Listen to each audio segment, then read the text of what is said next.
Bon du coup je vous retrouve aujourd'hui, on est mercredi. Donc j'ai pas filmé lundi parce que je me suis surtout occupée du montage du vlog. Hier j'ai pas filmé non plus parce qu'on avait un rendez-vous médical à 2 heures de route. Donc franchement pas le temps hier. Donc je reprends la caméra aujourd'hui. Alors là j'ai changé de caméra. Je sais pas trop ce que ça va donner au montage. En fait j'ai trop de problèmes avec la caméra que j'utilise d'habitude. Du coup là j'ai pris le réflexe. Donc pour les trucs comme ça où je vais parler en face cam ou les trucs assez rapides à montrer, je pense que j'utiliserai le réflexe. Et quand c'est des trucs très longs, genre le rangement du garage que vous avez vu juste avant, je reprendrai la caméra et on verra bien ce que ça donne. Mais du coup vous allez avoir un petit changement de qualité en fait, parce que la qualité sera forcément meilleure avec le réflexe, mais je peux pas m'en servir pour tout faire. Du coup juste avant vous avez vu qu'on a terminé le garage enfin, on était vraiment genre trop content d'avoir enfin fini. Il reste quelques trucs, par exemple il y a pas mal de ferraille et tout ça il faudra qu'on emmène à la déchetterie, mais il faut d'abord qu'on trie s'il y a des trucs à récupérer. Mais il y a beaucoup de trucs encore à jeter, mais en tout cas on a déjà de la place, on a rangé l'établi, enfin on a fait tout ça. Et franchement c'est cool pour une fois que le garage est rangé. Et là du coup je vais vous parler d'un dernier truc, donc pas dans le dernier vlog mais dans celui d'avant. Je t'avais dit qu'on avait un problème de rat qui descendait du grenier et qui allait dans le couloir. Donc techniquement nous on n'a pas réussi à s'en débarrasser avec ce que j'ai fait. Il continuait de venir, donc moi je l'ai vu plusieurs fois. Et du coup ce matin en me levant, en allant faire mon café, je trouvais que ça sentait le cramé en fait dans la cuisine, ça sentait le brûler. Donc j'ai ouvert le four, j'ai vérifié les boutons de la gazinière et tout pour être sûr qu'on avait bien tout coupé. Pas de problème. Et du coup moi j'étais persuadée d'entendre le rat juste au-dessus en fait, à l'endroit où il passe pour remonter au grenier. Donc j'ai pas fait plus attention que ça. Et en passant devant le tableau qu'il y a dans le couloir, devant le tableau électrique, je me suis rendu compte que ça sentait vachement le cramé. Donc j'ai dit à Luc qu'il fallait qu'on coupe l'électricité du tableau pour l'ouvrir parce que le rat avait dû faire tomber un truc dedans et c'était en train de cramer quoi. Donc risque de nous mettre le feu dans la maison étant donné que l'électricité elle est pas très aux normes, etc. On n'a pas de différentiel, on n'a pas tout ça, donc à tous les coups ça peut nous foutre le feu à la maison. Et en fait donc je coupe l'électricité et en ouvrant le tableau, le rat est tombé à nos pieds. En fait, il s'est fait électrocuter, il est passé dans le tableau, il s'est fait électrocuter et c'est ça qui sentait le cramer en fait, il était en train de continuer de cramer dans le tableau. Donc dès le matin on est ravis. Donc là ce qu'on a fait c'est qu'on a passé un bon coup de balayette dedans parce qu'il avait mis pas mal de saleté à force de descendre du grenier, ça passait directement dans le tableau et on a passé un coup de bombe à air sec pour vraiment enlever les poussières. On a tout remis en route, là il n'y a plus d'odeur, il n'y a plus de tout ça. N'empêche que les rats sont tellement intelligents qu'en passant dans le tableau, il aurait pu nous foutre le feu à la maison. Donc heureusement qu'on s'en est rendu compte ce matin que ça sentait le cramé, qu'il y avait un problème. Et en fait le bruit que j'entendais, que je pensais venir du trou du plafond, c'était dans le tableau. Et en passant devant le tableau, j'ai senti que ça sentait le cramé. Et j'ai entendu que en fait, le bruit venait du tableau et pas du grenier. Donc voilà, et encore une chance qu'on ait accès au tableau dans la maison parce que ça aurait été le tableau de la vacherie, on s'en serait pas rendu compte étant donné qu'on passe pas tout le temps devant, on se serait pas rendu compte qu'il y avait le rat qui avait cramé dedans. En tout cas celui-là il reviendra pas en espérant qu'il n'y en avait que un qui descendait dans le couloir. On en a toujours vu que un seul, donc je pense qu'il était tout seul à descendre. On va voir si ça continue. Bon, du coup je vais vous montrer les semis qu'on a fait la dernière fois. Donc là on voit bien que les betteraves ça pousse, le fenouil pas encore, mais normalement ça prend un peu de temps. Ici franchement c'est pas trop mal, j'ai du maïs qui commence à sortir, le concombre est sorti, il me semble que le melon commence aussi derrière, donc ça va doucement. Ça fait à peine une semaine que ça a été semé, donc voilà. Les oignons comme d'habitude ça pousse pas, je pense vraiment que j'ai un problème avec mes graines. Franchement je pense que c'est ça, mes graines sont plus bonnes et du coup bah forcément ça germe pas. Et là au niveau des choux, donc j'ai les choux-fleurs qui sortent, les choux violets qui sortent. Et je commence à avoir des petits brocolis, donc ça par exemple, voilà, donc là on voit bien, là j'ai un petit brocoli, là j'ai des choux-fleurs. Donc voilà, ça sort au fur et à mesure. Donc voilà, et là en utilisant le réflexe je me rends compte que en fait la qualité est vraiment mieux. Va juste falloir que j'apprenne à le prendre en main parce que c'est pas évident.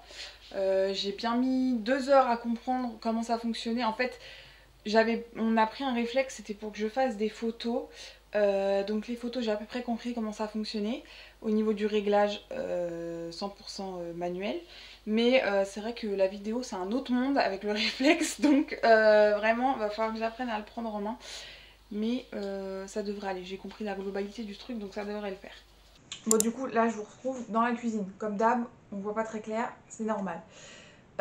Faut savoir que nous, on aime bien, ici, on aime bien manger des pâtes, que ce soit en sauce ou pas. Surtout les soirs où, par exemple, on a passé toute la journée dehors et franchement, le soir, on est fatigué. On fait des pâtes, ça va hyper vite. Sauf que ça fait déjà plusieurs mois que on n'achète plus de paquets de pâtes en magasin. On les fait nous-mêmes. Ce qu'on fait, c'est que je les fais moi-même les pâtes. J'ai une machine à pâtes, donc on les fait nous-mêmes au fur et à mesure qu'on en a besoin. Mais j'ai pas de place pour mettre ma machine en continu, en fait, pour la laisser en continu sortie, parce que c'est quelque chose qu'on va faire 1 ou 2 fois par semaine. Mais faudrait que pour ça, j'ai ma machine qui soit tout le temps sortie, parce que ça veut dire qu'il faut que je la sorte, qu'on fasse les pâtes, que je la re-range, et que quand tout est nettoyé, je la ressorte pour re-ranger tout correctement. Donc ça me gonfle, franchement, savoir qu'il faut tout sortir, tout installer et tout à chaque fois, ça me gave. Ce qui fait qu'on mange quasiment plus de pâtes. Donc tout ça pour en venir à ce qu'on va faire aujourd'hui. On va faire des pâtes, je vais en préparer d'avance et je vais les mettre au congèle, tout simplement. Alors à première vue, normalement il faut les faire sécher de base, mais au congèle ça passe. On peut les garder 1 mois au congèle, donc on va tenter. Donc de base je voulais les faire sécher, sauf que ici on a une maison hyper humide. Donc déjà le temps que ça sèche, même si là en ce moment il fait sec, je pense qu'on va avoir un peu de temps. Je pourrais les mettre au déshydrateur, sauf que je vais consommer de l'électricité pour pas grand chose parce que, encore une fois, on a une maison très humide, ce qui fait que dès qu'on va les stocker, il y a des chances que ça pourrisse quand même. Par exemple, un truc tout bête, l'automne dernier, on a fait des noix pour les conserver et en bocaux, on avait un bocal entier, vous savez les bocaux le parfait 1 litre là, on en avait un entier et dans l'hiver ça a moisi parce que c'est vraiment humide et pourtant le bocal était fermé. Donc je me dis que même en passant par le déshydrateur, il y a des chances que ça tienne pas dans le temps. Donc je me dis que congeler c'est le meilleur truc qu'on peut faire. Donc là bah, je vais faire mes pâtes et ce que je fais avant de les congeler c'est que je vais les faire cuire rapidement, je vais les mettre 3 minutes. En gros ça va faire comme si je les blanchissais. Et ensuite on les mettra au congèle par paquet, comme ça on n'aura plus qu'à sortir les paquets quand on aura envie.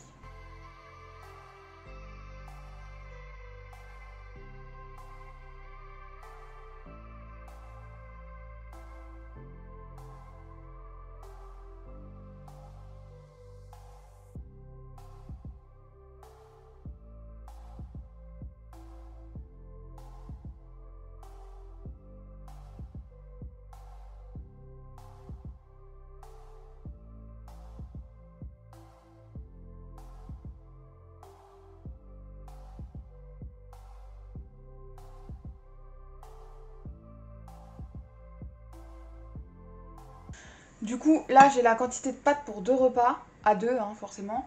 Donc là, ce que j'ai fait, c'est que avant de lancer ma machine, j'ai mis mon eau à bouillir. Donc là, je vais pouvoir mettre mes pâtes à cuire. Et pendant que la machine tournait, donc forcément, on reste à côté pour vérifier qu'il n'y a pas de problème. En plus de ça, il faut couper les pâtes au fur et à mesure. Et pendant que la machine tournait, du coup, j'ai préparé déjà ma farine pour la deuxième tournée. Donc maintenant il n'y a plus qu'à faire la deuxième tournée et pendant que celle-ci est en route, mes pâtes elles vont commencer à pré-cuire et je vais les mettre que 3 minutes en fait. Voilà, deuxième fournée c'est prêt, donc ça n'a plus qu'à partir dans la casserole. Bon en soi, genre je pourrais sortir la machine à chaque fois sauf que bah, encore une fois ça me gonfle de devoir la sortir. Là pour faire les 2 tournées de pâtes, donc 4 repas, j'en ai eu à peu près pour 30 minutes avec la machine. 35 minutes si on compte les temps de cuisson. Mais à côté de ça, je sors ma machine qu'une seule fois pour 4 repas. J'aurais plus qu'à faire cuire mes pâtes environ 3 minutes, à peu près le même temps que la pré-cuisson, le jour où on voudra les manger. J'en ai tout le temps en fait sous la main, mais juste bah du coup c'est du maison et c'est pas d'industriel. J'utilise une machine parce que franchement faire les pâtes à la main c'est très long. Moi je trouve en tout cas que c'est vraiment très long, donc la machine c'est un gain de temps. Là en gros en un peu plus de 30 minutes j'ai fait un peu plus d'1 kg de pâtes. Donc franchement je suis gagnante au niveau du temps, ça y a pas photo. Et du coup là ce qu'il me reste à faire c'est les mettre en sachet. Donc je vais les mettre en sachet congélation parce que j'ai pas de boîte adaptée pour ça. Et surtout bien les égoutter parce que plus il y a d'eau et plus ça va être compliqué niveau congélation, ça va ressortir en un seul bloc. Moi j'ai même mis un petit filet d'huile d'olive histoire que ça se sépare assez rapidement.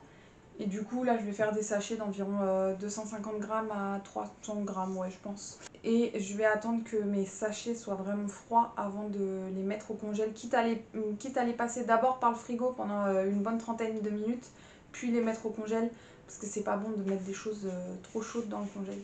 Bon, du coup voilà, ça donne ça. Là j'ai 2 paquets de spaghettis, au final j'ai mal compté, j'ai 530 grammes dans chaque paquet, donc on est vachement large. J'ai même l'impression que ça fait un peu beaucoup. À voir quand on fera à manger, si je vois qu'il y en a trop dans les paquets, la prochaine fois j'en mettrai moins.